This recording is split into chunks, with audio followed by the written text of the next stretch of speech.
All right, first and foremost, give all praise, honor, glory to Yahweh, Ba'ashem, Yahweh Shah, Ba'ashem, Kakwadash. Double honors to the elders and apostles of Great Millstone who rule well and who is worthy to be counted for double honors. And peace and salutations to you brothers out there pushing this truth wholeheartedly and sincerely and for love of the gospel. It's the brother Gabari from the Indiana camp coming to give another sit down to basically talk about as you see this guy Donald Trump. As you see the title of that video is called Trump asks point blank, are we on the brink of World War III?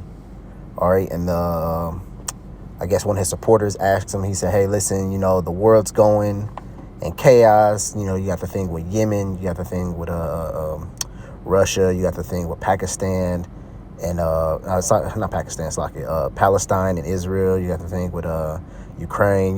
Basically it's a lot going on. And he's asked, are we on a brink of World War III? And Trump, you know what? Matter of fact, I'm gonna play maybe the first couple seconds of it. Lord willing, they don't take the video.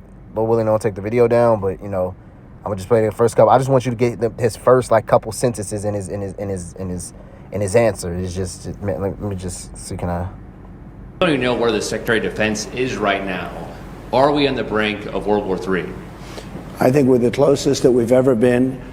And, Joe, this won't be a regular war. This is not going to be, as I say, army tanks running back and forth, shooting each other. These are weapons of mass destruction, the likes of which nobody's ever seen. I've seen them.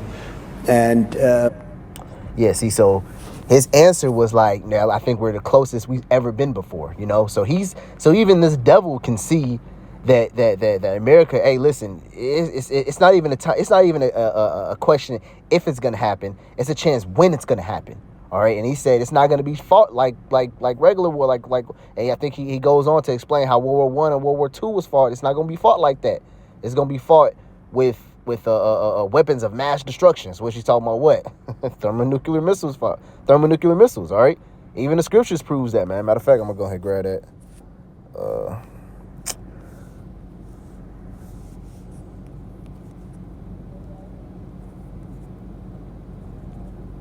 Let's see.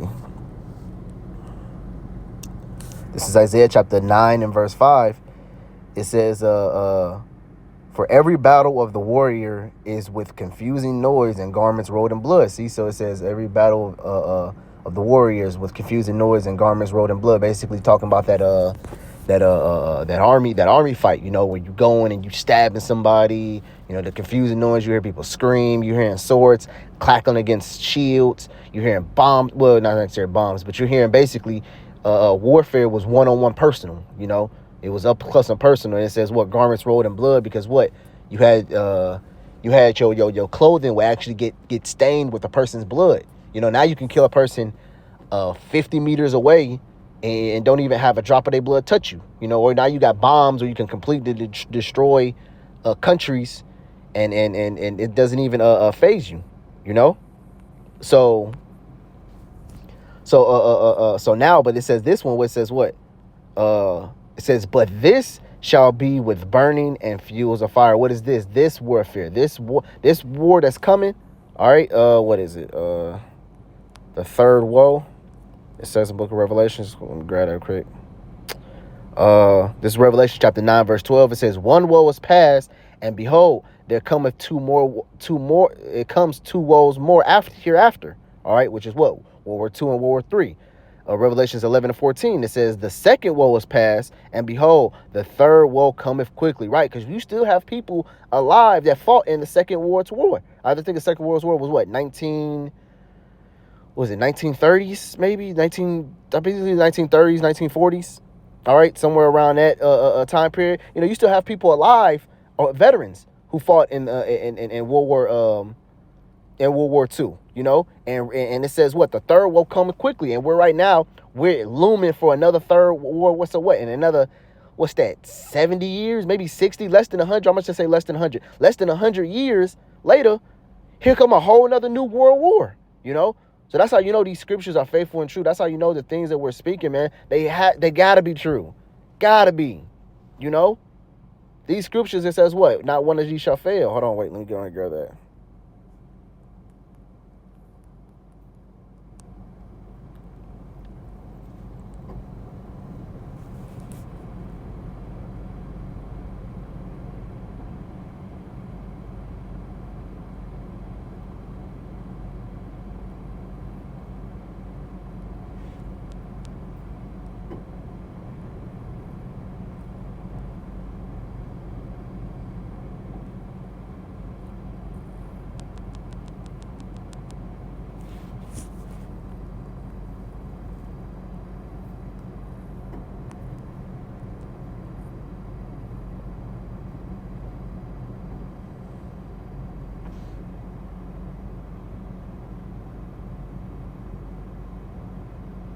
Oh, here it is. Isaiah chapter 34, verse 16. It says, seek ye out the book of the Lord and read.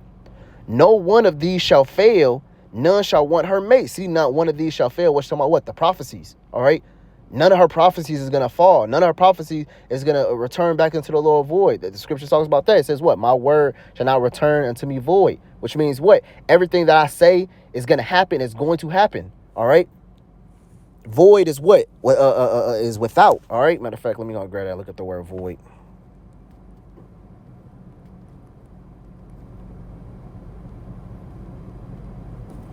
This is Isaiah chapter 55 and verse 11. It says, so shall my word be that goeth forth out of my mouth. It shall not return unto me void. Let's look at the word void. Empty. It says a vanity, emptiness. It says empty, condition, empty, without effect. See, without effect. So everything the Lord prophesied, everything the Lord said, everything the Lord commanded his prophets to go out and say is going to happen. All right. That's why when we're in our highways and byways and we talking about death, famine, destruction, pestilence, the missile fire, everything that we prophesy is going to happen, man. Because it's not us speaking these words; it's the Lord speaking through us, warning the world of the things to come. You know, not one of these things shall fail. And guess what? Now everything that we've been saying has happened. All right. We're just like the Apostle Tahar always brings out, man. He said we're only a couple prophecies away from our kingdom, man. We're just a couple major prophecies away from our kingdom. All right. We've been having countless things happen. All right. We just a few prophecies away, a few major prophecies away at that for our kingdom to come, man. All right. Where you even got the average Joe, because I'm not even talking about Donald J. Trump. I'm talking about the guy who asked the question, because he even seen it. Everybody can see it. Everybody knows that a war it's a looming it's a looming haze of war in the air. All right, you can smell it. You can cut the tension with a knife. You know. You can feel the animosity in the air. You can see that countries are not rocking with each other no more. You see that people are getting ready for a major upset, all right, so to speak. And guess what? That's what the prophecies of the scriptures foretold about.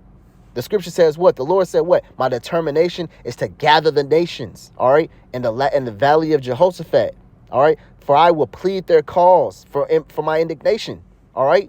So here's what the Lord's determination is: to gather all the nations in the Middle East so he can completely eradicate them, all right. Does that sound like peaceful times? The Lord gonna draw them all together in one big festival? No, he's gonna draw them together as war, all right. I'm a God one, man, which goes into the Hebrew word, which Armageddon, which goes into the Hebrew word Armageddon, which means what? Mountain of troops. All right. It's going to be a mountain of troops in the Middle East. So what? The Lord can go there and judge them with his indignation. All right. That doesn't sound like pleasant and fun times.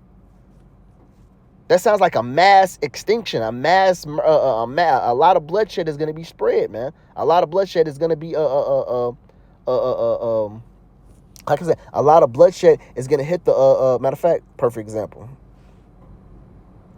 This is Daniel chapter 12 and verse 1.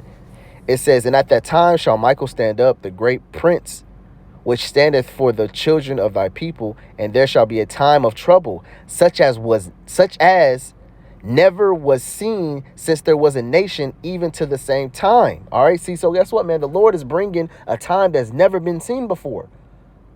A time of anguish, a time where war was not just on one single place, but war was everywhere. Everything was against everything.